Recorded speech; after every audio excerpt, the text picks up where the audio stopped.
developed the water fuel cell as a retrofit energy systems to conventional cars. The Avro car symbolizes the culmination of the second stage. Throughout history, the path of technological and scientific progress has been marked not only by the inventions that have shaped our world, but also by those that, for various reasons, were pushed into the shadows, never reaching their full potential. These suppressed inventions encompass a wide range of innovative ideas and technologies that, despite their potential to revolutionize many aspects of our lives, were sidelined due to a complex interplay of various factors. These factors often include corporate interests, government intervention, economic considerations, and sometimes the rigid skepticism of the scientific community. From Nikola Tesla's visionary ideas about free energy to the mysterious circumstances surrounding the demise of Stanley Meyer's water-powered car, we combined a list of 10 suppressed inventions that had the potential to completely change the world we live in. Number 1. The Ogle carburetor. In the archives of automotive history, few stories are as intriguing and controversial as that of the Ogle carburetor. Invented in the 1970s by Tom Ogle, a self-taught mechanic from El Paso, Texas, this device promised a revolution in fuel efficiency.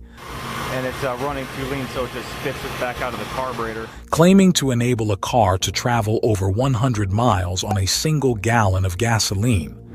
The invention came at a time when the world was grappling with the oil crisis, making Ogle's innovation not just a technological marvel but a beacon of hope for a fuel-efficient future.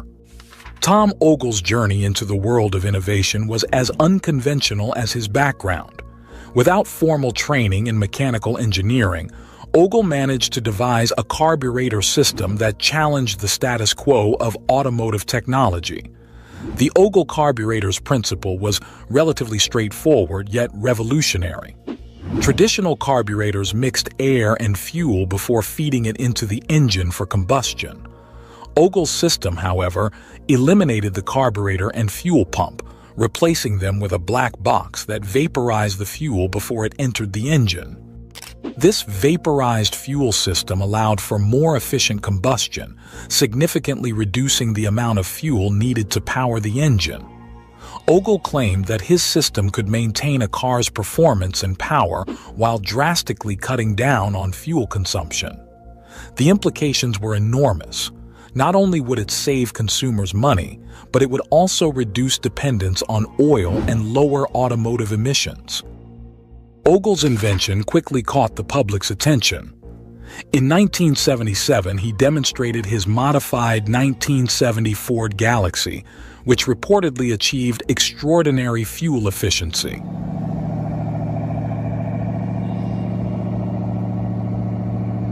The story was picked up by various media outlets, propelling Ogle to instant fame. He received patents for his invention and was courted by investors and major companies, intrigued by the potential of his fuel-saving system. Automotive experts were puzzled about how the Ogle carburetor could achieve such high efficiency without significant modifications to the engine itself. Despite the skepticism, Ogle continued to promote his invention, turning down substantial offers to buy his patents. He was determined to see his system implemented on a large scale. But his dream was suddenly cut short. In 1981, Tom Ogle died under mysterious circumstances at the age of 24. While official accounts declared that his passing was due to an overdose involving alcohol and prescription drugs, friends and advocates raised suspicions of foul play, considering the significant financial implications involved. The death of Tom Ogle led to numerous conspiracy theories. Some believed that the oil industry, threatened by the prospect of a drastic reduction in fuel consumption, played a role in suppressing his invention. Others speculated that it was the work of auto manufacturers who feared the impact of such a technology on their business model. The Ogle carburetor, despite its initial promise, faded into obscurity. The patents exist, but no major automotive manufacturer has implemented the technology in a production vehicle. The reasons are a matter of speculation. Some argue that the carburetor was never as effective as claimed, while others maintain that the suppression by powerful interests is responsible for its disappearance. Number 2. The Rife machine. In the early 20th century, Royal Raymond Rife, an American inventor and scientist, embarked on a journey that would lead him to the fringes of medical science. He developed the Rife machine, an invention that he claimed could effectively diagnose and cure cancer. Rife's journey unfolds as a multifaceted saga, marked by pioneering inventions and a contentious battle with the medical establishment. It all started in the 1930s when Rife created the universal microscope, which was a masterpiece of optical engineering. It boasted magnifications reportedly over 60,000 times, surpassing the capabilities of standard microscopes of the time. This allowed Rife to observe living viruses in their active state, a feat that was not possible with the electron microscopes of his era, as they required samples to be dead and stained. Rife claimed that his microscope used a complex system of prisms and rotating lenses to bend light in new ways, illuminating the tiny viruses. Parallel to his work on the microscope, Rife developed the Rife machine, an invention that could cure all kinds of viruses and bacteria, together with cancer cells. The machine was based on the principle that every organism has its own unique electromagnetic frequency. Rife asserted that if you could find the correct frequency, you could destroy a pathogen or a cancer cell without damaging the surrounding tissue.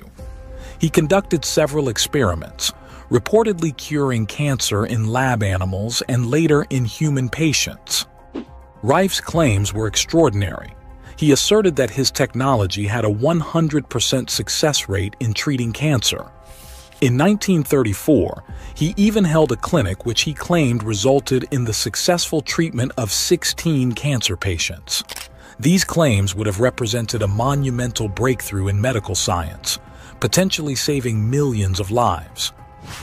However, Rife's work was met with skepticism and hostility from the medical establishment. Critics argued that Rife's cancer-curing claims were unfounded, despite the fact that there were cancer patients stating they were cured by him. The turning point came when a lawsuit was filed against Rife by the American Medical Association, AMA. You've been accused of practicing medicine without a license. It's a very grave charge, son. Are you aware that it's unlawful? The legal battle was arduous and costly. Following the lawsuit, Rife's laboratories were reportedly ransacked, and his research documents were destroyed. His supporters claim that there was a concerted effort by the medical establishment to discredit and suppress his work, driven by financial interests and threatened by Rife's potentially disruptive technologies. Rife's life after the lawsuit was tragic. He became reclusive and his health deteriorated. He died in 1971, penniless, largely forgotten, and cruelly discredited. However, his legacy lived on. In the years following his death, Rife's work gained a cult following. His machine became a symbol of alternative medicine and a rallying point for those distrustful of mainstream medical science. Number 3. The water fuel cell. In the realm of alternative energy, few stories are as compelling and enigmatic as that of Stanley Meyer and his water fuel cell.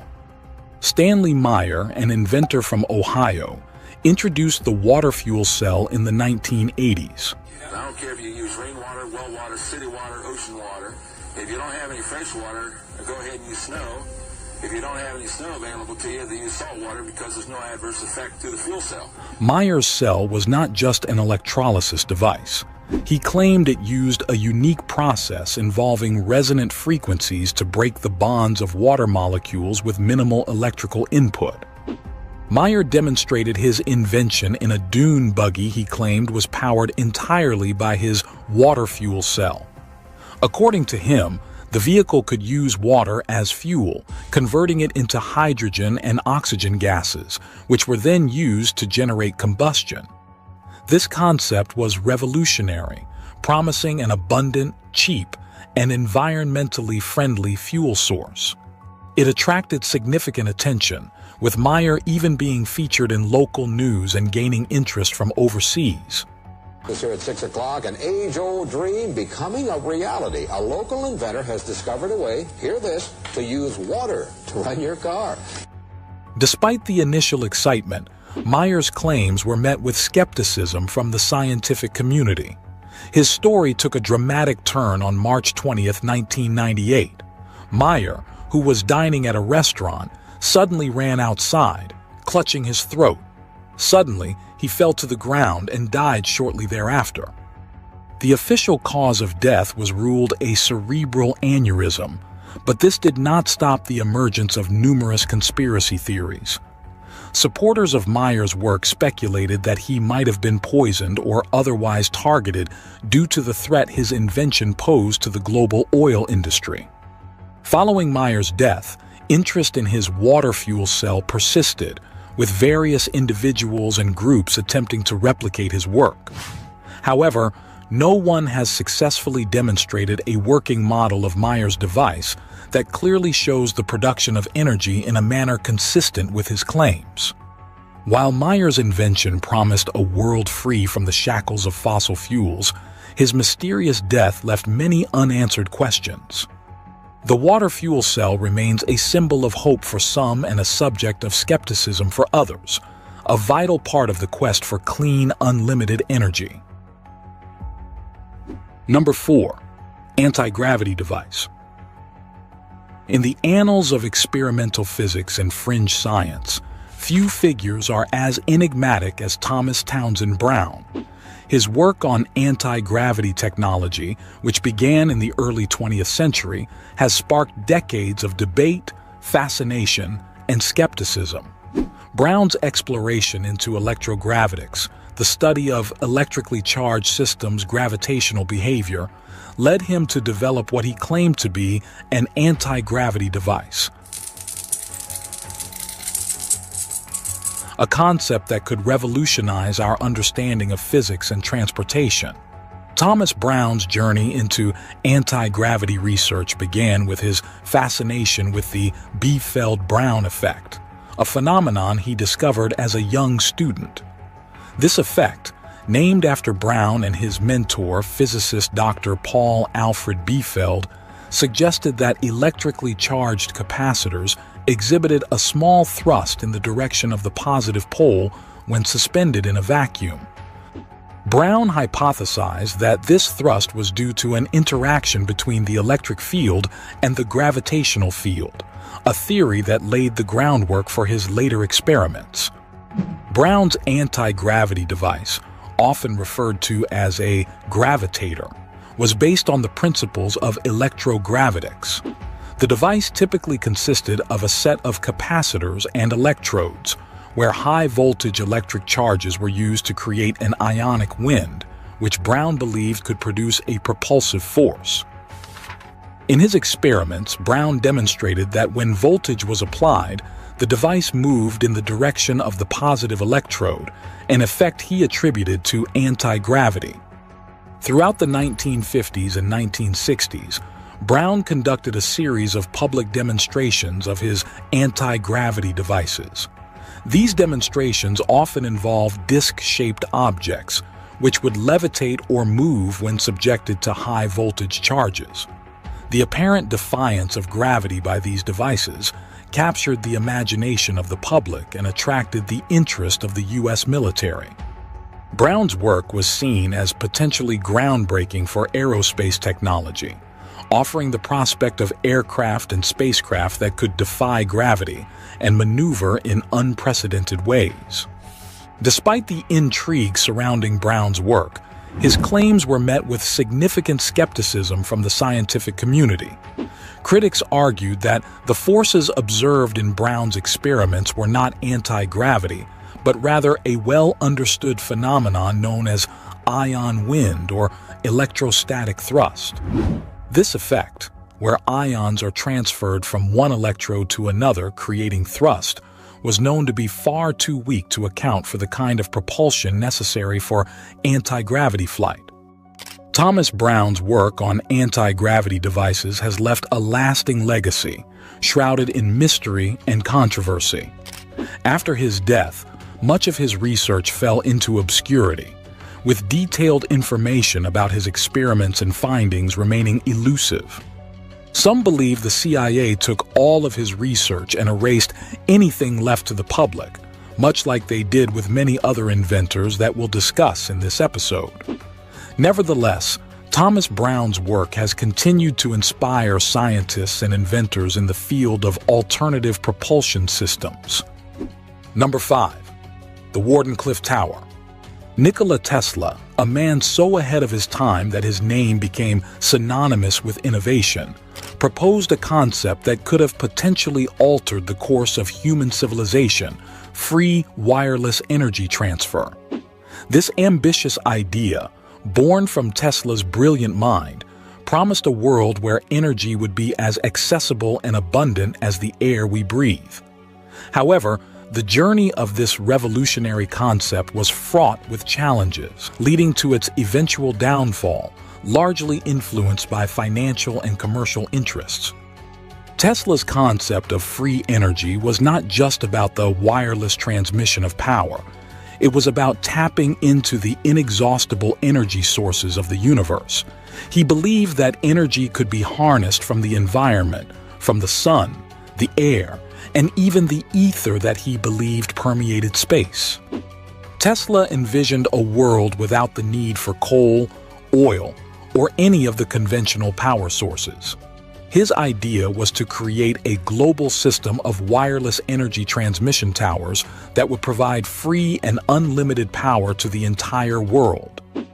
The most significant step towards realizing Tesla's dream of wireless energy transmission was the construction of the Wardenclyffe Tower in Shoreham, New York.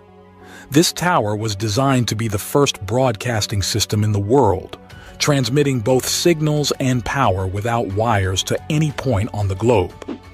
The Wardenclyffe Tower was not just a technological marvel. It was the embodiment of Tesla's vision of a future powered by free energy.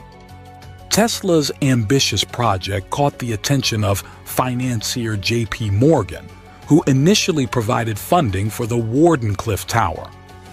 To get you started, I'll give you $150,000 to cover your costs of research. Morgan was interested in the commercial potential of wireless communication, but was less enthusiastic about the concept of free energy. When it became apparent that Tesla's primary goal was the wireless transmission of free power, Morgan began to retreat. How can we use your light show for the purpose of transmitting radio signals? He realized that this technology, if successful, would be difficult to monetize compared to wired electricity, which could be easily metered, and he stopped funding the project. The withdrawal of J.P. Morgan's funding was a critical blow to Tesla's project. Without the financial backing, Tesla struggled to continue his work on the Wardenclyffe Tower. The project was plagued by debts and logistical challenges, eventually leading to its abandonment. The tower was dismantled in 1917, and Tesla's dream of a world powered by free wireless energy remained unfulfilled. Despite the failure to realize his grand vision, Tesla's ideas about wireless energy transmission left a lasting impact on the scientific community. His work laid the foundation for future innovations in wireless communication and power transmission. Tesla's vision also sparked a broader discussion about the possibilities of harnessing renewable energy sources and the potential for a future where energy is more accessible and sustainable. His concept of free wireless energy transfer continues to inspire scientists, inventors, and enthusiasts around the world. Unfortunately, Tesla died in poverty, mocked by the established scientific community and without realizing his dreams.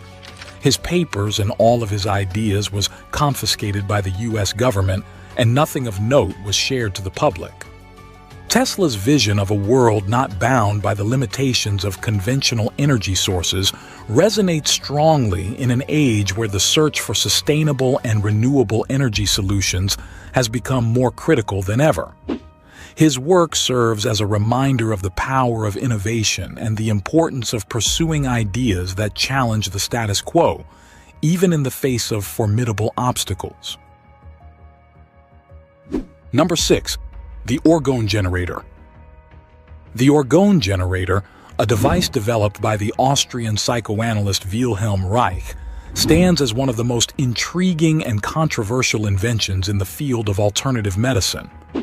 Wilhelm Reich, initially part of Sigmund Freud's circle, diverged from traditional psychoanalytic doctrines, delving into areas that combined both psychological and physical aspects of human health. In the 1930s, he began to develop the theory of orgone energy, which he described as a form of energy that permeated all living things and the atmosphere. Reich believed that orgone was the substrate of all life, a blue glowing life force that could be visually observed and measured in his experiments. Reich's orgone generator, also known as an orgone accumulator, was a device he claimed could collect and store orgone energy from the environment. The most common form of this device was a box-like structure, large enough to sit in, made of alternating layers of organic and inorganic materials. The organic layers were meant to absorb the orgone energy, and the metallic ones to reflect it, creating a concentration of energy inside the box. Reich's claims about the orgone generator were broad and ambitious. He proposed that this concentrated orgone energy could be used for a variety of purposes, from improving mental and physical health to even combating diseases like cancer. Reich conducted several experiments and trials, claiming significant results in the treatment of various ailments and conditions using orgone energy. All patients who used the orgone generator stated that Reich's claims are truth. In fact, there were many that were cured by his device. The orgone generator and the concept of orgone energy quickly attracted controversy. The scientific community largely dismissed Reich's theories, criticizing the lack of empirical evidence and the seemingly mystical nature of the orgone. The U.S. Food and Drug Administration, FDA, began an investigation into Reich's work, particularly his claims about the medical benefits of the orgone generator. In 1954, the FDA obtained an injunction against Reich, ordering him to stop distributing his writings and orgone accumulators. The FDA's main contention was that orgone energy did not exist, and that Reich's claims were therefore fraudulent. Reich defied the injunction, leading to his arrest and imprisonment.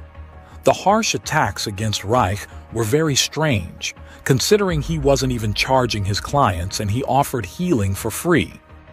Wilhelm Reich's imprisonment and the subsequent destruction of his publications and orgone generators were a significant blow to his work. His laboratory was burned to the ground. He died in prison in 1957, a broken man, largely discredited by the scientific community. Many believe he was poisoned while in prison. Nevertheless, his followers continued to advocate for his theories and the use of orgone generators. Despite the controversy and the official discrediting of his work, Reich's concepts have continued to influence alternative science and holistic health circles. The orgone generator has become a symbol of alternative approaches to understanding life energy and has inspired a range of similar concepts and devices in the realms of energy healing and New Age practices. The modern perspective on the orgone generator is divided. Some view it as a pseudo-scientific relic of a bygone era, while others see it as a misunderstood and suppressed technology with potential benefits yet to be fully explored. The scientific community remains skeptical of the claims made about orgone energy, citing a lack of empirical evidence and the failure of subsequent researchers to replicate Reich's results. Number 7. the Avrocar. In the 1950s, at the height of the Cold War, a unique and ambitious project took shape under the guidance of British engineer John Frost at Avro, Canada. This project, known as the Avrocar, was a foray into the world of vertical takeoff and landing (VTOL) aircraft, but with a twist that captured the imagination of both the military and the public. Produced by Avro Aircraft Limited at Malton, Ontario, the Avrocar symbolizes the culmination. It was designed to resemble a flying saucer. The Avrocar was a symbol of futuristic aspirations and technological innovation during a period of intense global competition in aerospace advancements. The Avrocar project, initially code-named Project Y, was born out of John Frost's vision to create a new type of aircraft that could provide the maneuverability of a helicopter and the speed of a jet. Frost was intrigued by the idea of a circular aircraft that could achieve vertical takeoff and landing, a concept that seemed straight out of science fiction at the time. The design promised several advantages, including omnidirectional flight, which was thought to be ideal for reconnaissance and potentially for combat in the burgeoning space race era. The Avrocar was designed as an 18-foot diameter saucer with a central turbine engine that blew exhaust out of the rim of the disc, creating a cushion of air for it to hover upon.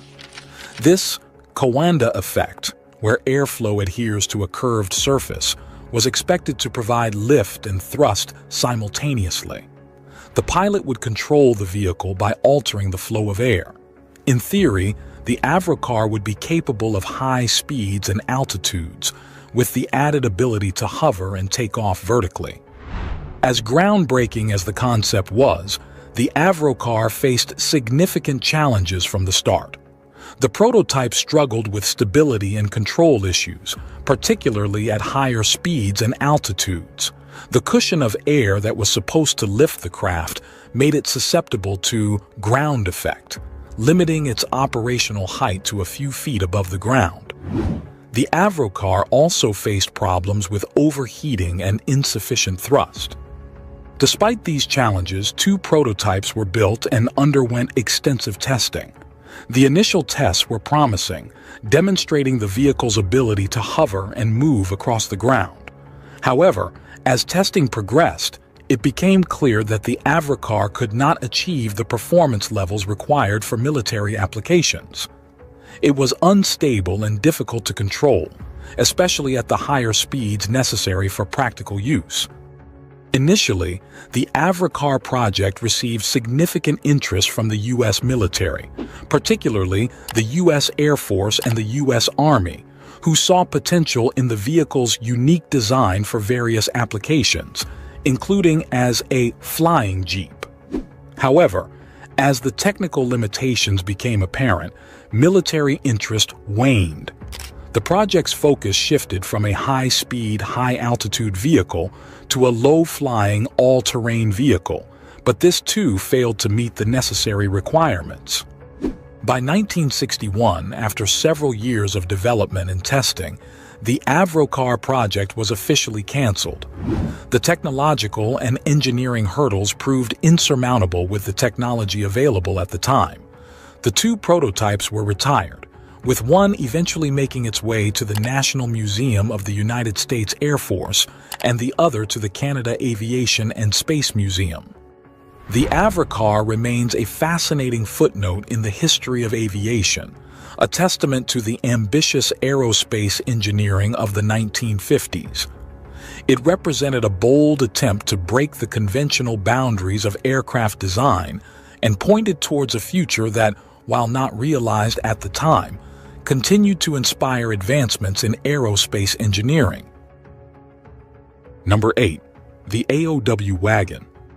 In the early 20th century, a unique and ambitious project emerged in the Soviet Union, spearheaded by a young inventor named Valerian Abakovsky. His creation, the AOW wagon, or Aerowagon, was a propeller-driven railcar designed to revolutionize high-speed rail travel. This innovative vehicle, blending aeronautical design with railway technology, promised to drastically reduce travel times between cities. However, the AOW wagon's journey was marked by a tragic event that led to the project's abrupt end.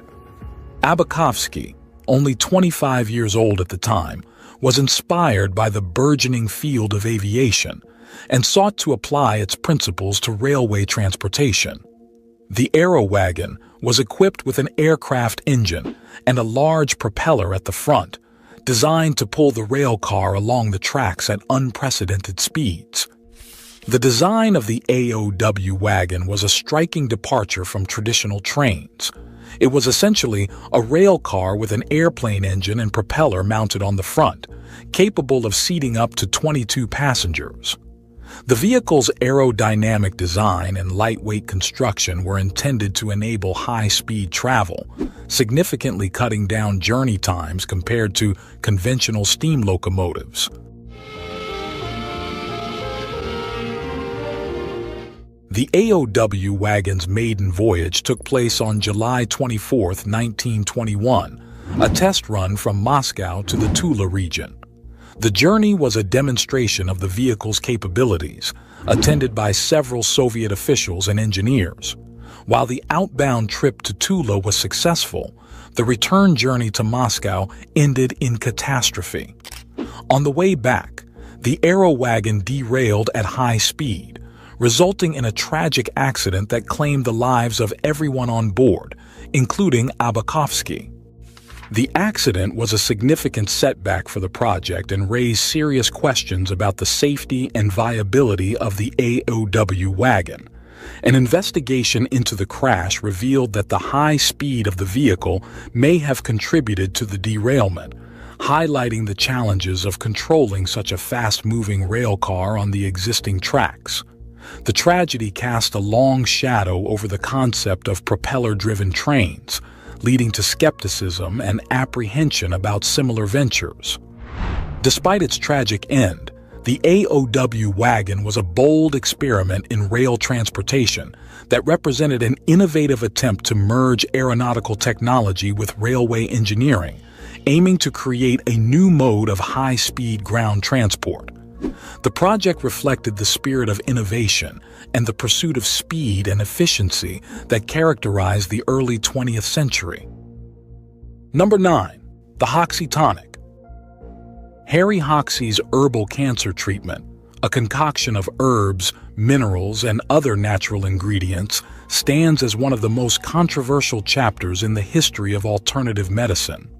Hoxsey, a self-taught healer, claimed his herbal remedy could effectively treat cancer, a claim that brought him both widespread acclaim and fierce criticism. And we now have in our files and our records many, many thousands of case histories and records, pathological proof, X-ray photographic studies that we do positively cure cancer, both internal and external, and we now have records proving that the cure stands up for many, many years, as far back as over 20 years here in Texas.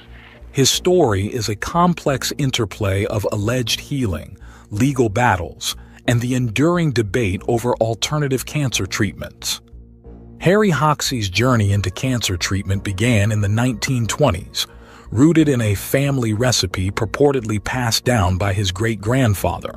This recipe, a blend of herbs including red clover, burdock root, and licorice, was claimed to have anti-cancer properties. Hoxsey believed that this herbal mixture, combined with dietary changes and other natural therapies, could detoxify the body and cure cancer. Buoyed by testimonials from patients who claimed to have been cured, Hoxsey opened his first clinic in Illinois in 1924. Over the years, he expanded his operations, opening clinics across various states in the USA.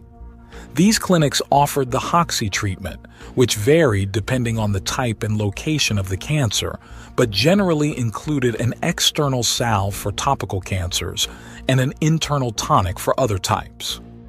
The Hoxsey treatment quickly garnered attention, with many patients vociferously supporting its efficacy, stating they were indeed cured by the formula. However, the medical establishment was highly skeptical. Critics argued that there was no scientific evidence to support Hoxie's claims, and that his treatment was at best a placebo and at worst potentially harmful. Despite the lack of mainstream medical endorsement, Hoxie's clinics continued to attract patients, many of whom turned to his treatment after conventional cancer therapies had failed. This popularity further fueled the controversy, with Hoxie positioning himself as a folk hero fighting against the established medical system. Hoxie's widespread popularity and bold claims inevitably led to legal challenges. The American Medical Association, AMA, the Food and Drug Administration, FDA, and other regulatory bodies accused Hoxie of practicing medicine without a license and selling unapproved drugs.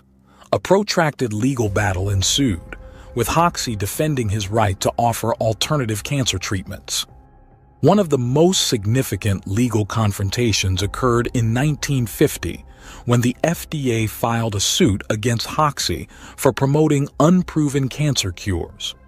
The ensuing legal battles were lengthy and complex, involving numerous court cases and appeals. The continuous pressure from the medical establishment and the legal system eventually led to the closure of Hoxie's clinics in the United States. However, his story did not end there. In 1963, Hoxie's chief nurse, Mildred Nelson, moved the treatment operation to Tijuana, Mexico, where it continued to operate under the name Biomedical Center. The center attracted patients from across the globe, continuing Hoxie's legacy. Harry Hoxie's herbal cancer treatment story is a poignant reminder of the complexities surrounding alternative medical treatments. It underlines the challenges faced by therapies that exist outside the realm of conventional medicine, especially in the highly sensitive and critical area of cancer treatment, which is an industry worth billions of dollars. Hoxie's story is not just about a herbal remedy. It's about the broader themes of hope, healing, and the ongoing debate over the boundaries of medical practice. Number 10. Cold fusion. In 1989, the scientific world was rocked by an announcement from chemists Martin Fleischmann and Stanley Pond, who claimed to have achieved a nuclear reaction at room temperature, a process they termed cold fusion. This extraordinary claim suggested a future where energy could be produced cheaply, cleanly, and abundantly, revolutionizing the world's energy landscape. However, the ensuing controversy and challenges surrounding cold fusion have made it one of the most debated topics in modern science. Martin Fleischmann, a renowned electrochemist, and Stanley Pond, then chairman of the chemistry department at the University of Utah, announced in March 1989 that they had successfully produced a nuclear fusion reaction at room temperature. In traditional nuclear fusion, as occurs in the sun, immense heat and pressure are required to force atoms to fuse, releasing vast amounts of energy. Fleischmann and Pond's claim of achieving this process under ambient conditions was nothing short of revolutionary.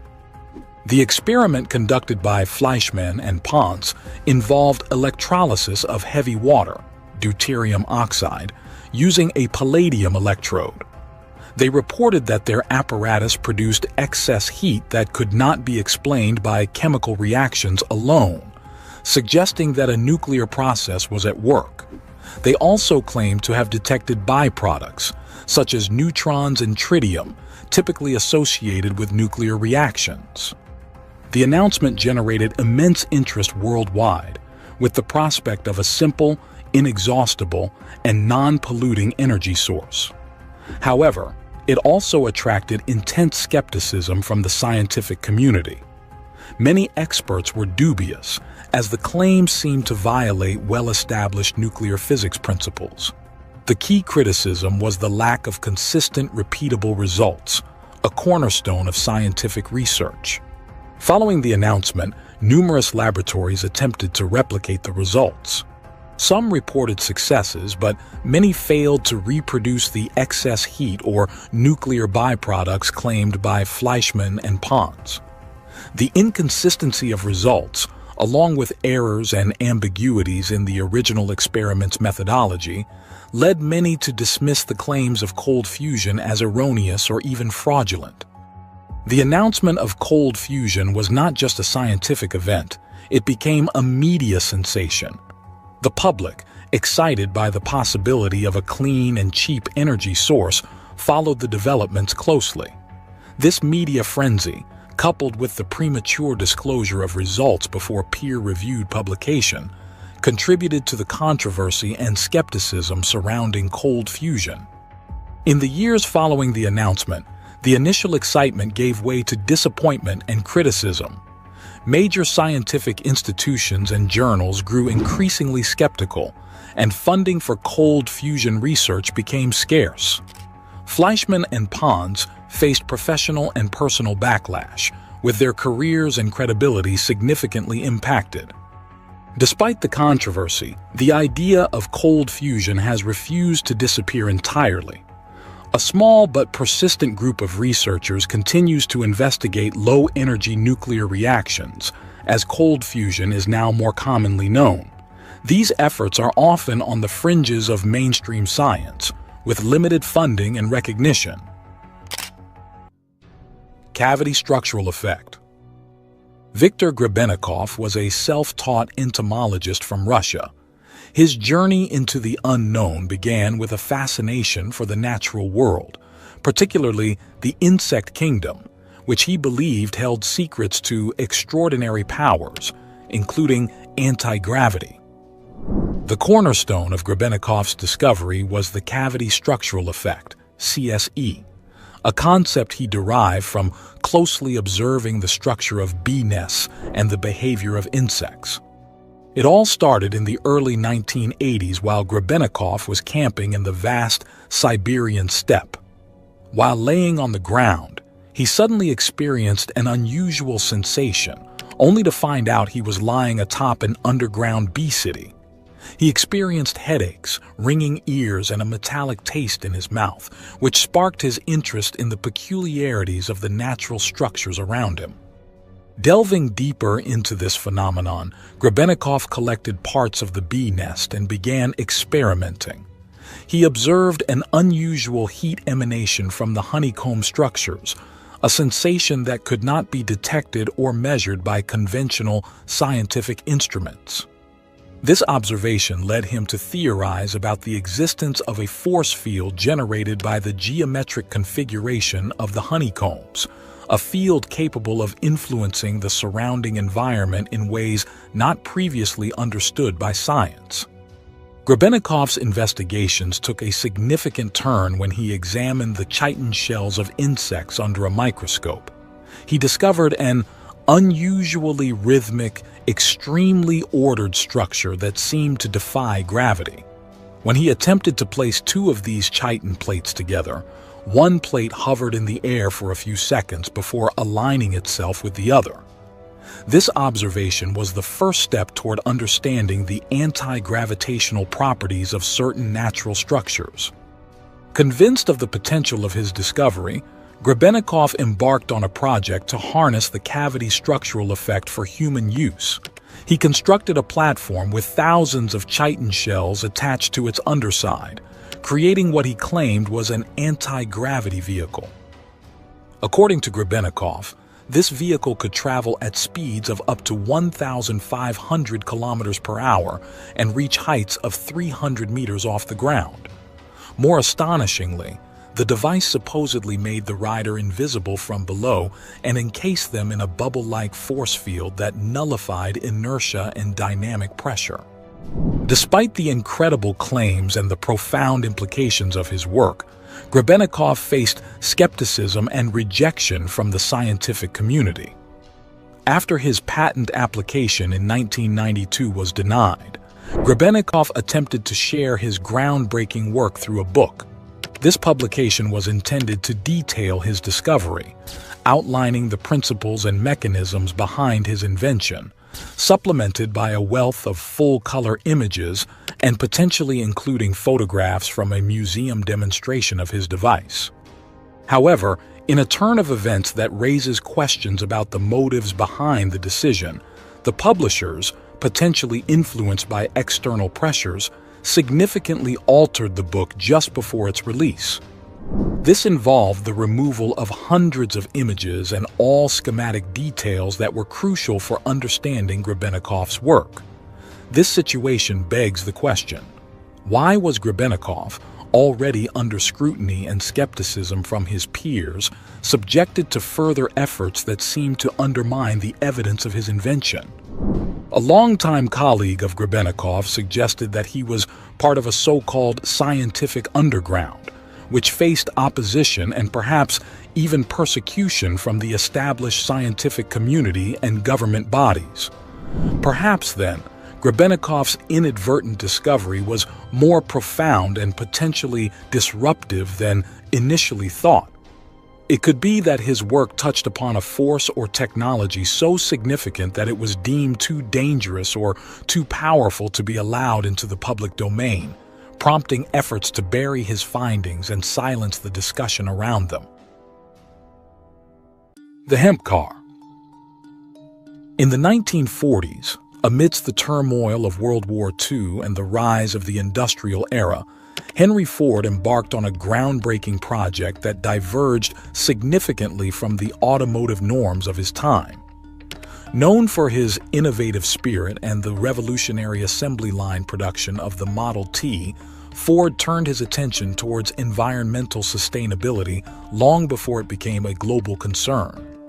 His vision materialized in the form of a car that was not only powered by biomass fuel, but was also constructed from it, with hemp being the primary material.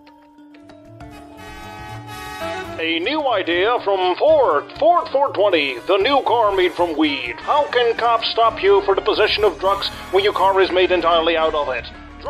This initiative, while pioneering, found itself in the shadows, eclipsed by the dominant petroleum industry, which was rapidly expanding its global footprint.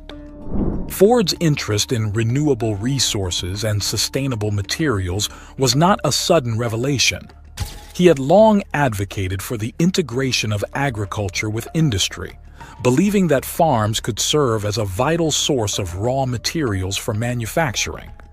The concept of the hemp car was a direct manifestation of this belief, showcasing Ford's commitment to exploring alternative materials and fuels. The car's body was made from a composite material that included hemp fibers, which, when combined with other plant fibers, resulted in a lightweight, durable, and biodegradable product. This material was not only environmentally friendly, but also boasted a tensile strength reportedly 10 times that of steel, offering significant safety benefits alongside its ecological advantages. Moreover, the hemp car was designed to run on hemp biofuel, derived from the seeds of the cannabis plant. This choice of fuel was emblematic of Ford's vision for a future where automobiles would not be reliant on non-renewable energy sources. The use of hemp biofuel presented a sustainable, clean-burning alternative to gasoline, promising a reduction in harmful emissions and a move towards greater energy independence. The public unveiling of the hemp car in 1941 was a spectacle that drew considerable attention. Ford demonstrated the resilience of the car's body through a sledgehammer test, where the material withstood blows without showing signs of damage, a testament to its remarkable durability.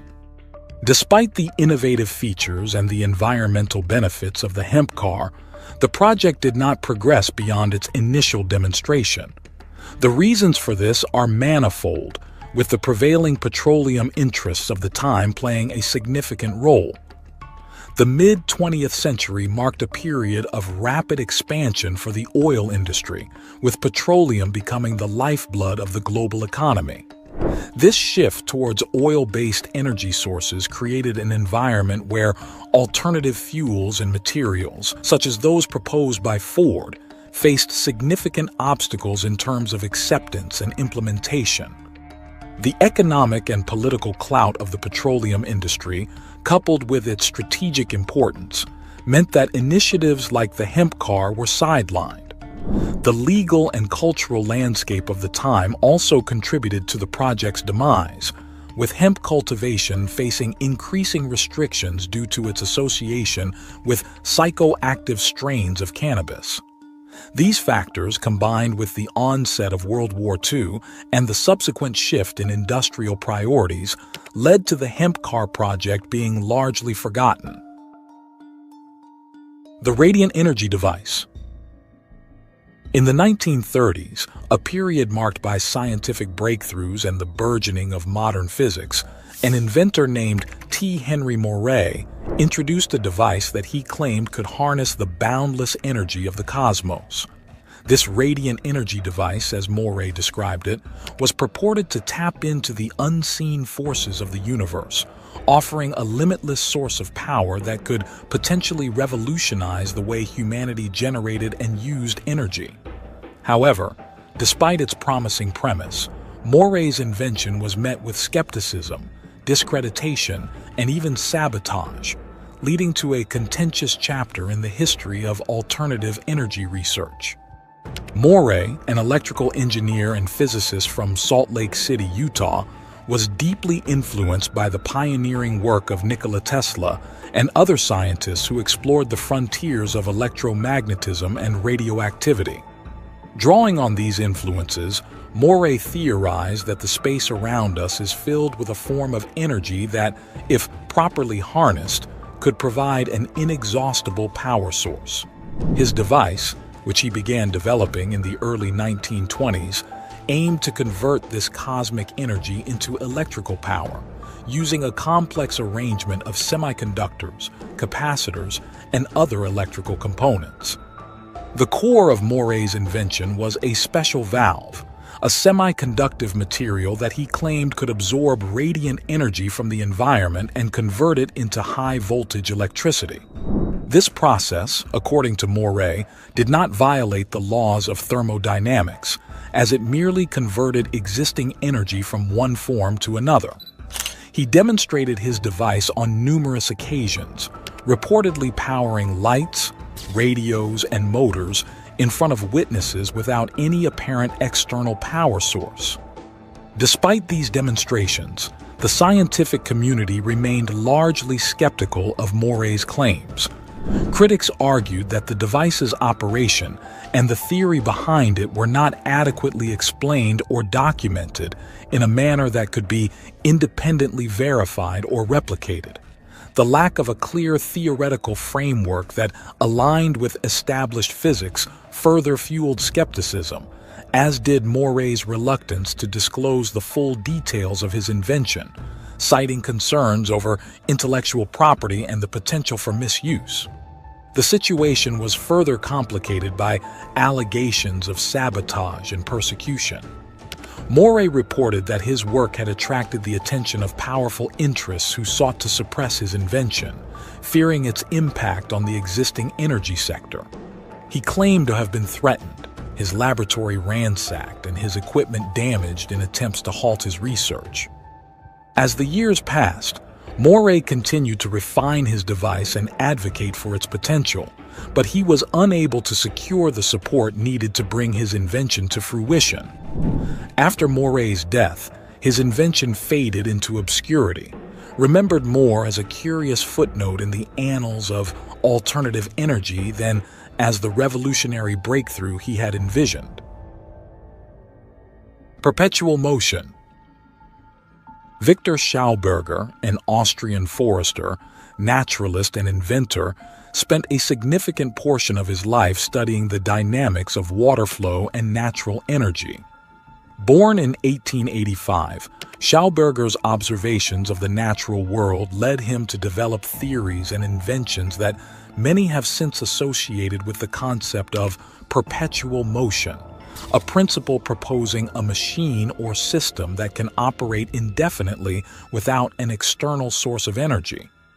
It's crucial to note, however, that Schauberger himself never claimed to have developed perpetual motion machines. Instead, his focus was on understanding and utilizing the natural power of the Earth, particularly vortices in water flow, which he believed could be harnessed for beneficial purposes. Schauberger's approach was deeply rooted in his observation of nature. He believed that modern technology and engineering ignored the harmonious principles found in natural systems, which, according to him, could lead to energy generation without the cost of environmental degradation. His famous aphorism, "Understand nature, then copy nature," reflects the core of his philosophy. Schauberger argued that water, when allowed to flow in a vortex, could create its own energy through implosion, a concept that stood in contrast to the explosion-based technologies like combustion engines, which dominate human technology. One of Schauberger's most notable contributions was his research into vortex dynamics. He observed that water in rivers and streams naturally follows a meandering spiral path, and posited that this motion is essential for maintaining the water's vitality and energy. By mimicking these patterns, Schauberger invented several devices intended to produce energy or propulsion. His repulsion, for example, was a saucer-shaped machine designed to generate propulsion through a series of specially designed wave-like patterns that would create a vortex of air or water. This device captured the imagination of many, leading to speculation that Schauberger had unlocked the secrets of perpetual motion and free energy.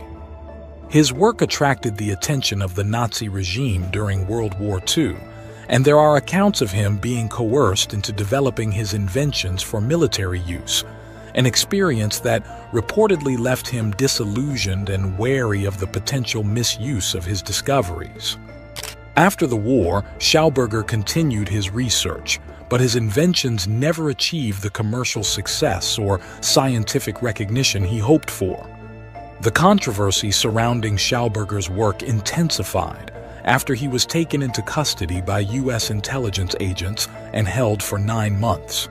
During this period, all of his documents and prototypes were confiscated, and he was interrogated about his inventions and his activities during the war. This episode has fueled speculation suggesting that Schauberger's innovations in harnessing natural energies were of such potential that they were considered a threat to the established scientific, economic, and political order, leading to their alleged suppression by the U.S. government. Coral Castle. Coral Castle is an oolitic limestone structure located in Homestead, Florida, and stands as one of the most mysterious architectural feats of the 20th century. Created single-handedly by Edward Leeds Calnan from 1923 to 1951, this monumental structure weighs approximately 1,100 tons. The technology behind Coral Castle, as well as the techniques employed by Leeds Calnan, remain subjects of speculation and intrigue, with theories ranging from ancient sciences to unknown forms of energy. Edward Leeds Calnan's early life was marked by profound heartbreak after he was rejected by his 16-year-old fiancée in Latvia. He then embarked on a journey to the United States, where he was later diagnosed with terminal tuberculosis. Remarkably, however, he claimed to have cured himself using magnets, which also marked the beginning of the mysterious construction of Coral Castle. He began to build what he initially called Rock Gate Park, dedicating it to the lost love of his life. Leeds Calnan, who stood just over 5 feet tall and weighed only 100 pounds, worked alone, mostly at night, so no one could see his methods. He claimed to have discovered the secrets of the pyramids, which allowed him to move and carve massive stones. The stones used in the construction are massive, with some blocks weighing as much as 30 tons. Stunningly, local teenagers who claimed to have seen Leeds Calnan work at night described how they observed the massive stones moving as if manipulated by some supernatural force. Many speculated that he employed some form of ancient technology or knowledge that has since been lost to time. Leeds-Kalnin was secretive about his methods, but he did offer some clues. He suggested that he understood the laws of weight and leverage well, and photographs from the time show him using tripods made from timber. However, these tools seem insufficient for the task, leading to theories that Leeds-Kalnin had a deep understanding of magnetic forces and used this knowledge to lift and move the stones. One popular theory about Coral Castle's construction involves the use of electromagnetic energy or Earth's magnetic field. Leeds-Kalnin published several pamphlets on magnetic currents, indicating his deep interest and possible reliance on magnetic forces for the construction of Coral Castle. He believed that all matter consisted of individual magnets and that this inherent magnetism could be harnessed to achieve seemingly impossible feats. So if you reverse the magnet force with a force of some kind of electromagnetic, radio perhaps, frequency, you can then make these rocks not as heavy as they seem otherwise, and therefore you can lift them. Another theory suggests that Leeds-Kalnin used acoustic levitation, a method that uses sound waves to lift and move objects. Some researchers propose that by tuning into the resonance frequency of the stones, Leeds-Kalnin could have made them easier to move. This theory is supported by ancient legends and modern experiments that demonstrate the potential of sound to manipulate physical objects. Despite these theories, no definitive evidence has been found to conclusively explain how Leeds-Kalnin constructed Coral Castle.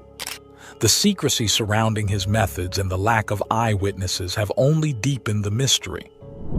Today, Coral Castle serves as a museum and tourist attraction, drawing visitors from around the world who are fascinated by its history and the mystery of its construction. The technology behind Coral Castle remains one of the great unsolved mysteries of the modern world. The WASP X-Jet. The quest for innovative vertical takeoff and landing, VTOL systems, has led to numerous experimental designs, one of the most intriguing being the Williams X-Jet. Developed by Williams International, a company recognized for its engineering prowess in turbofan technology, the X-Jet emerged as a groundbreaking VTOL system. Also known as the Williams Aerial Systems Platform, or the WASP, this compact, lightweight aircraft was powered by a turbofan aircraft engine, showcasing a blend of simplicity and advanced engineering that set it apart from other VTOL concepts of its time. It was designed to carry a single operator who could control the aircraft by simply leaning in the desired direction of travel and adjusting the power. This intuitive control mechanism, combined with the X-Jet's agility, allowed for movements in any direction, rapid acceleration, hovering, and rotation on its axis. The aircraft boasted an impressive capability to stay aloft for up to 45 minutes, reaching speeds of up to 60 miles per hour, making it an exceptional vehicle for personal transportation. Despite its innovative design and capabilities, the Williams X-Jet's journey was not without challenges. In the 1980s, the U.S. Army evaluated the X-Jet as part of its ongoing exploration of new VTOL technologies. The military's interest in such systems was driven by the potential for enhanced mobility and flexibility on the battlefield, beyond what conventional helicopters and fixed-wing aircraft could offer. The X-Jet presented an intriguing option for individual soldier mobility.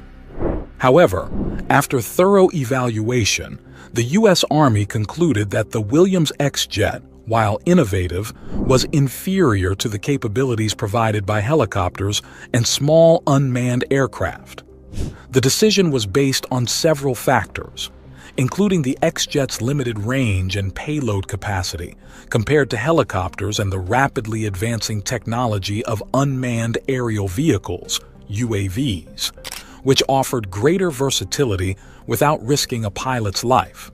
Additionally, the operational complexities and training requirements for safely piloting the X-Jet presented logistical challenges for its integration into military operations.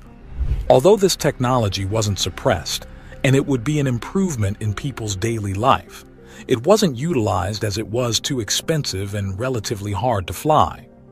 The exploration of VTOL technology continues to evolve, with new designs and concepts emerging that build upon the foundational work of projects like the Williams X-Jet. The Cloudbuster. Although we already talked about Wilhelm Reich's orgone accumulator, the healing device that used orgone energy to cure many people, this wasn't the only invention made by Reich. His interest in orgone energy led him to believe that this energy could be harnessed for various purposes, including the manipulation of weather. According to Reich, orgone energy was present throughout the atmosphere and could be concentrated and directed to dissolve cloud formations, thereby inducing rainfall. The Cloudbuster device, developed in the 1950s, was the practical application of his theories. It consisted of a set of hollow tubes connected to cables that were immersed in water, which Reich claimed could draw orgone energy from the atmosphere and direct it to disperse cloud cover, or conversely, to form clouds and precipitate rain. Reich conducted several experiments with the Cloudbuster, claiming successes in rainmaking in various locations, including a well-documented experiment at a blueberry farm in Maine, where he alleged to have broken a drought and saved the crop. These experiments attracted attention, not all of which was positive. Critics dismissed Reich's claims, citing a lack of scientific rigor and reproducible results, while supporters hailed the potential of the Cloudbuster to address drought and other weather-related challenges.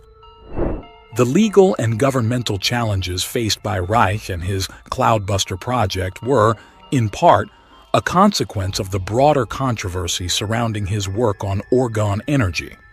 The U.S. Food and Drug Administration, FDA, initiated an investigation into Reich's practices, particularly his claims regarding the health benefits of orgone energy and the use of organ accumulators, devices designed to concentrate and harness orgone energy for therapeutic purposes. The FDA's scrutiny extended to the Cloudbuster as part of its broader campaign against Reich's orgonomic research.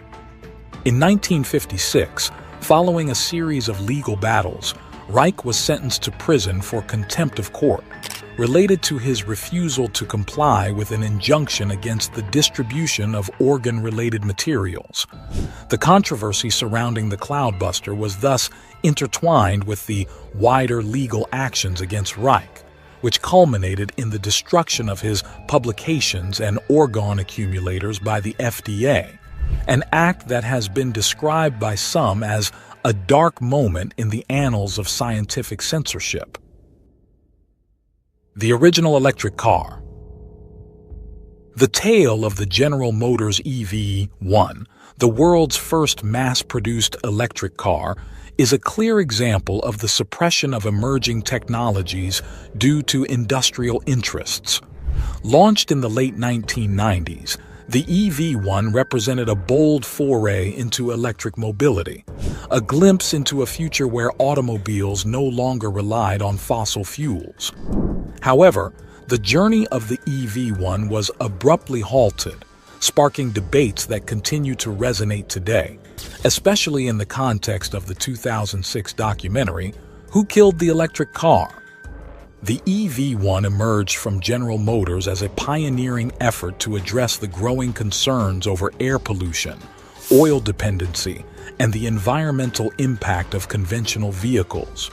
With 800 units available for lease, the EV-1 quickly garnered a dedicated following, appreciated for its innovation, efficiency, and the statement it made about the potential for a cleaner automotive future. Yet, despite the enthusiasm it generated among a niche group of environmentally conscious drivers, General Motors announced the end of the EV-1 line in 1999, a mere few years after its introduction. Their cause for discontinuing the EV once centered on economic considerations, primarily the limited driving range of the car's batteries, which they argued made the vehicle unprofitable to produce and maintain. According to General Motors, the technology at the time could not meet consumer expectations for range and convenience, making the EV a challenging proposition for widespread adoption. However, this explanation did not satisfy many observers. Skeptics and supporters of the EV speculated that there were other forces at play, specifically the influence of the oil industry. The argument goes that oil companies, whose business model relies on the continued dominance of internal combustion engine vehicles, viewed the advent of electric cars like the EV as a direct threat to their profits and market position. According to this perspective, pressure from these powerful interests led General Motors to not only discontinue the EV, but also to take extraordinary measures to erase its existence. A policy was issued by General Motors to hunt and destroy every last EV one. Rather than allowing the leased vehicles to remain with their enthusiastic users or preserving them as part of automotive history, General Motors systematically retrieved and crushed the EV1S, effectively ensuring that the technology would not advance beyond its prototype stage. This decision has been interpreted by many as an attempt to stifle the development of electric vehicle technology, keeping it from challenging the status quo of the automotive market. Today, as electric vehicles gain increasing market share and acceptance, the story of the EV1, with all its controversy and mystery, underscores the notion that the path to progress is often unplugged and uncertain. Project XA.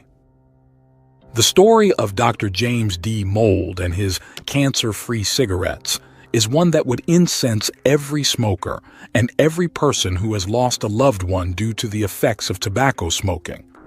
The history of cigarette advertising and the tobacco industry's practices regarding the disclosure of health risks is a controversial chapter.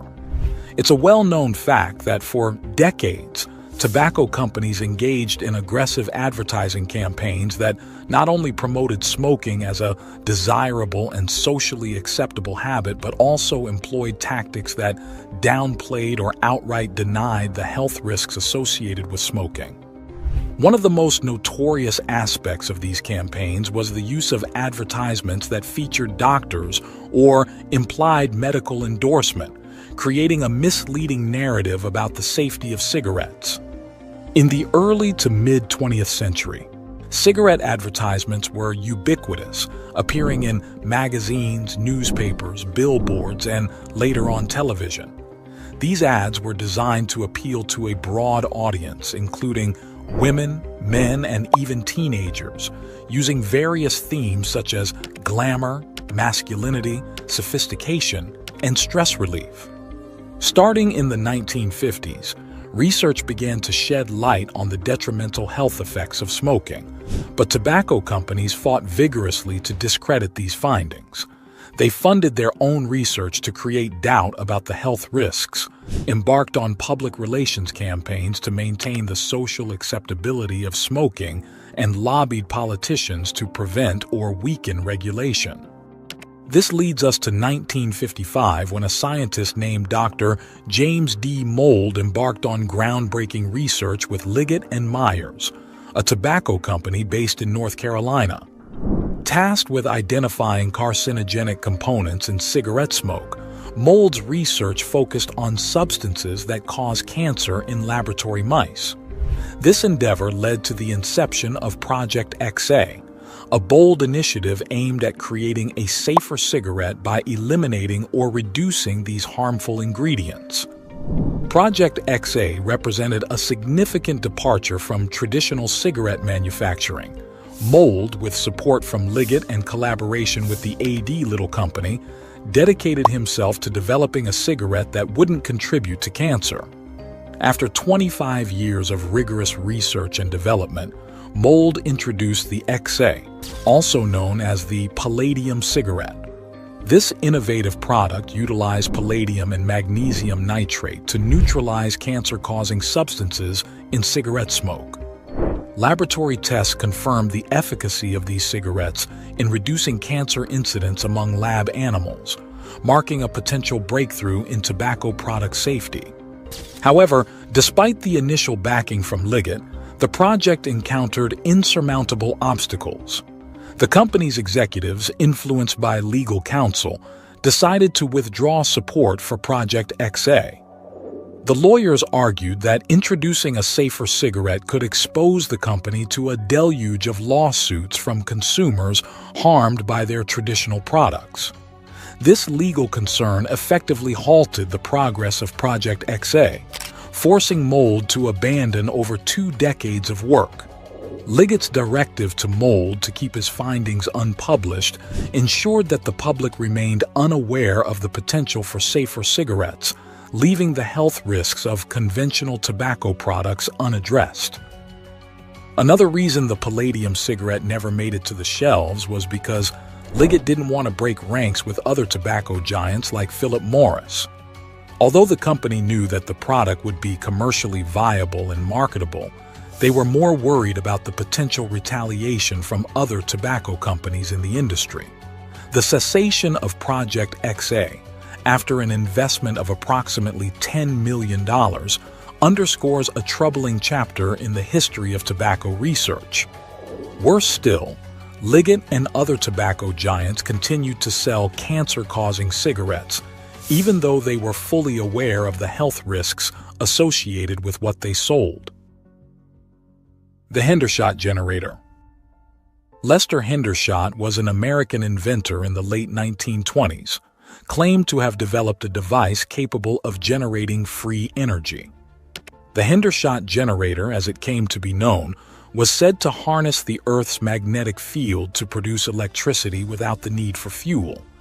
This remarkable invention had the potential to revolutionize the world's energy landscape, offering an unlimited source of power that could render traditional energy sources obsolete. Lester Hendershot's invention was described as a self-running generator, a device that purportedly created energy through a series of coils and capacitors without the need for an external power source. Hendershot's demonstrations of the device in the late 1920s reportedly showed it powering light bulbs and motors, captivating the imagination of the public and drawing the attention of both the media and potential investors. Despite the initial excitement, a strong campaign to undermine his technology was underway, with some detractors going as far as publicly demonstrating a device they claimed was Hendershot's, attempting to prove its ineffectiveness. This act of discreditation signaled to Hendershot's supporters that there were concerted efforts to undermine his work. Undeterred, Hendershot persisted with his free energy generator for many years. By the late 1960s, he believed he had a breakthrough that would interest the U.S. Navy, preparing 2 models and a detailed 56-page proposal. Nevertheless, his proposal was denied.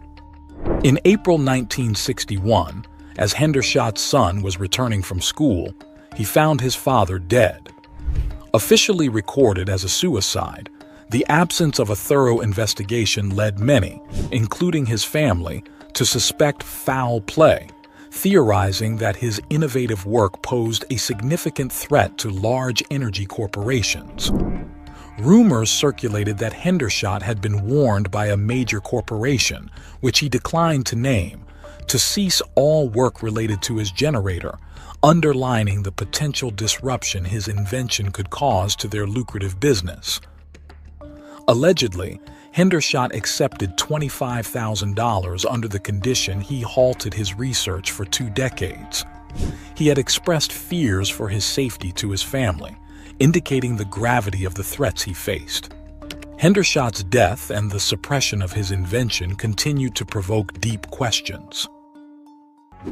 The narrative of suppressed inventions is a complex and multifaceted one, intertwining innovation, ambition, controversy, and often the harsh realities of economic and political interests.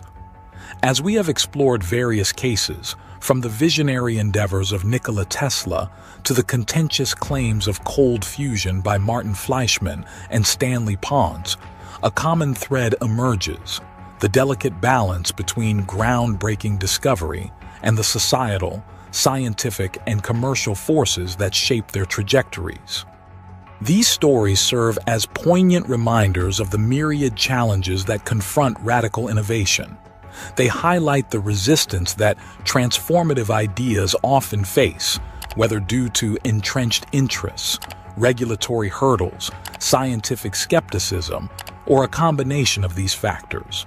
The tales of the Avra car, the AOW wagon, and Harry Hoxsey's herbal treatment, among others, underscore the reality that the path to innovation is seldom smooth and is frequently fraught with obstacles, both external and internal.